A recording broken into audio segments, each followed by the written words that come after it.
এখানে এই বিভিন্ন তিনটে কোম্পানির মানে এমটি কিট আমার কাছে আছে অ্যাভেলেবেল। এর মধ্যেতে আমি আজকে খুশি কিটটা নিয়ে আলোচনা করব এবং এই কিটটা ডাইরেকশান কেমনভাবে ইউজ করায় সেটা আজকে বলবো। এর মধ্যে এর ব্যবহার করার নিয়মটা আছে, সেটাই দেখে আজকে আপনাদেরকে বলবো।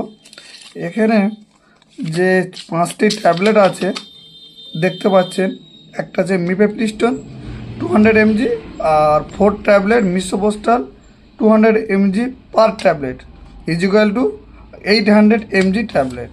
এই ট্যাবলেটগুলো খাওয়ার নিয়ম হচ্ছে, যে সকল মহিলাদের প্রেগনেন্সি 49 দিন মানে 1 থেকে 1.5 মাসের মধ্যে হবে তাদেরকে নর্মালি দেওয়া হয়। এবং এটা খাওয়ার নিয়ম হচ্ছে যে ফার্স্ট ট্যাবলেট দেখতে পাচ্ছেন এখানে 5টা ট্যাবলেট আছে। এই যে রেড মার্কিং যেটা করা আছে একটু ভালো করে দেখাচ্ছি আপনাকে। এই যে 5টা ট্যাবলেট, এই 1 2 3 4 5, এইটা ট্যাবলেট হচ্ছে এটা হচ্ছে মিফেপ্রিস্টন। এটা ডে 1-এ খাওয়া হবে। সেকেন্ড ডে গ্যাপ অ্যাপ্রক্স মানে 48 ঘন্টা। নেক্সট ট্যাবলেট তৃতীয় দিন। এই 4টে ট্যাবলেট একসঙ্গে জিভের নিচে অথবা ভ্যাজানালি পুশ করতে হবে।